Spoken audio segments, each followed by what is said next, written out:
September 7, 1938 DK. Sundaresar Iyer ஏதோ ஒரு நூலில் உள்ளம், மனம், புத்தி, சித்தம், அகங்காரம் என்று அந்தக்கரணம் ஐவகையாக பாகுபட்டு இருப்பதை பகவானிடம் காண்பித்து அதன் விளக்கத்தை வேண்டினார். அந்தக்கரணம்னா நம்ம என்ன சொல்லுவோம்? மனம், புத்தி, சித்தம், அகங்காரம், இந்த 4 தான் அந்தக்கரணம்னு சொல்லுவோம். ஆனா ஏதோ ஒரு புத்தகத்துல அந்தக்கரணம் அப்படிங்கிறது 5ஆக சொல்லப்பட்டிருக்கிறது. உள்ளம், மனம், புத்தி, சித்தம், அகங்காரம் என்று. அதை பத்தி அவர் ஒரு கேள்வி கேட்டிருக்காரு. அதுக்கு பகவான் பதில் சொல்றாரு.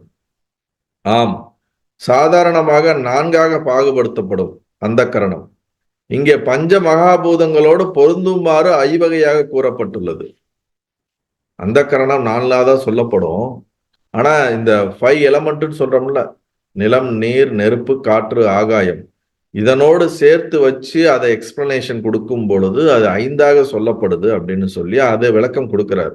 என்ன அப்படின்னா, ஆகாச தத்துவமாய் தலை உச்சியிலிருந்து புருவ மத்தியில் வரை இருப்பதாகவும் உள்ளம் எனப்படும். அதாவது உள்ளம், மனம், புத்தி, சித்தம், அகங்காரம் 5 உள்ளம் என்று சொல்லுவது நம்மளுடைய உச்சந்தலையிலிருந்து புருவ மத்தியில் இருக்கக்கூடிய பகுதியை உள்ளமாகவும், புருவ மத்தியிலிருந்து தொண்டை மத்தியில் இருக்கக்கூடிய புள்ளி வரைக்கும் மனமாகவும், அதே போல தொண்டை புள்ளியிலிருந்து இதய மத்தியில் இருக்கக்கூடிய புள்ளி வரைக்கும் புத்தியாகவும், பின்பு இதய மத்தியிலிருந்து நாபி வரைக்கும் இருப்பதை சித்தமாகவும், நாபியிலிருந்து நம்மளுடைய முதுகெலும்பு நுனி வரைக்கும் இருக்கக்கூடியது பிருத்திவி தத்துவத்து வரைக்கும் இருக்கிறது அகங்காரமாகவும், அகங்காரம் பிருத்திவி தத்துவமாய் நாபியிலிருந்து மூலாதாரம் வரையிலும் இருப்பதாகவும் பாகுபடுத்தி கூறுவார். அதாவது இந்த நம்ம உடம்புல இருக்கக்கூடிய 7 புள்ளிகள், 7 சக்தி மையங்கள், 7 சக்கரங்கள் இருக்குல்ல, மூலாதாரம், சுவாதிஷ்டானம், மணிப்பூரகம், அநாகதம், விஷுத்தி, ஆஞ்ஞை, சகசிராரம், 7 சக்தி மையங்கள் இருக்கின்றன. இந்த 2 சக்தி மையங்களுக்கு இடைப்பட்ட பகுதியை ஒவ்வொரு பஞ்சபூத தத்துவத்தோடு இணைக்கப்பட்டிருக்கிறது. அந்த பஞ்சபூத தத்துவத்திற்கு அந்த கரணத்திலே ஒவ்வொரு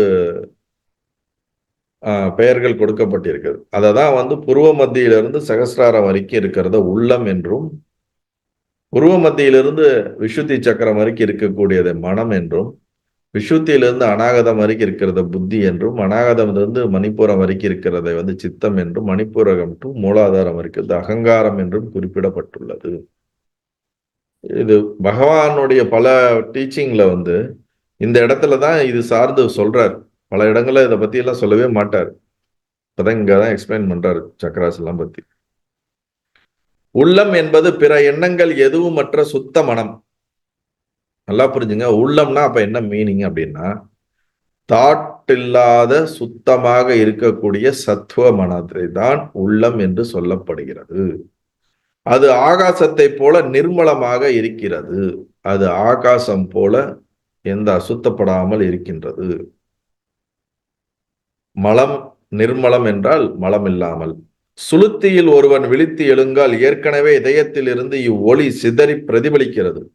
ஆனால் அதில் அகந்தை தோன்றி பிறகு நானே இன்னவென்று உடலோடு சம்பந்தப்பட்டு தேகாத்ம புத்தி எழுகிறது. முற்கூறிய எண்ணமற்ற நிர்மல நிலை ஒரு கணத்தில் மாறி தேகாத்ம புத்தி உண்டாகிறது. உள்ளம் என்று மேலே கூறிய நிர்மல மனமே எனினும் அது ஆபாச பிரகாசமே. அதனால் அது சந்திரக்கலையாக கூறப்படுகிறது. சுயம் பிரகாசமாம் இதய உணர்வே சூரியனோடு ஓமிக்கப்பெறுகிறது. என்ன சொல்லப்படுது? இதனுடைய தாற்பயம் என்ன அப்படின்னா, நம்ம தூக்கத்துல இருந்து வேக்கப் ஆகும்போது நம்மளுடைய இந்த சுத்த மனம்னு சொல்லக்கூடிய இந்த உள்ளமானது ஒரு இப்ப நீங்க அந்த பிரகாசம் வெளிப்படுகிறது, அந்த உணர்வு வெளிப்படும் போது அதுல பியூரான அந்த உள்ளம் தான், சுத்த மனம் தான் வெளிப்பட ஆரம்பிக்கிறது அப்படிங்கிறார்.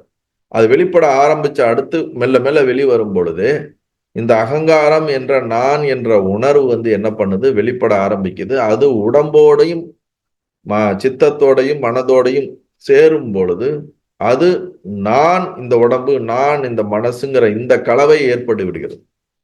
அந்த சனமே இந்த சுத்த மனம் என்ற அந்த உள்ளம் என்ற தூய்மையான அந்த தன்மை இழந்து விடுகிறது. அதைத்தான் இங்க அவர் சொல்றாரு.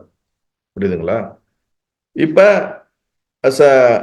இந்த கலப்படமான இந்த அகங்கார உணர்வு விட்டு இந்த சுத்த மனம் என்று சொல்லக்கூடிய உள்ளமாக நிலை பெறும் பொழுது அந்த இடத்துலதான் கான்சியஸ்னஸ் வந்து ரிஃப்ளெக்ட் ஆகும்.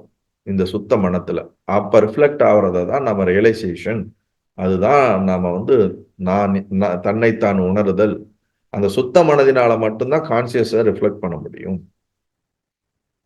அது எப்பொழுதும் சுத்தமா தான் இருக்குது. இந்த அகங்காரம் வரும் பொழுது அசுத்தமாயிடுது. அசுத்தமானது போன்ற ஒரு தோற்றம் ஏற்படுகிறது. நல்லது.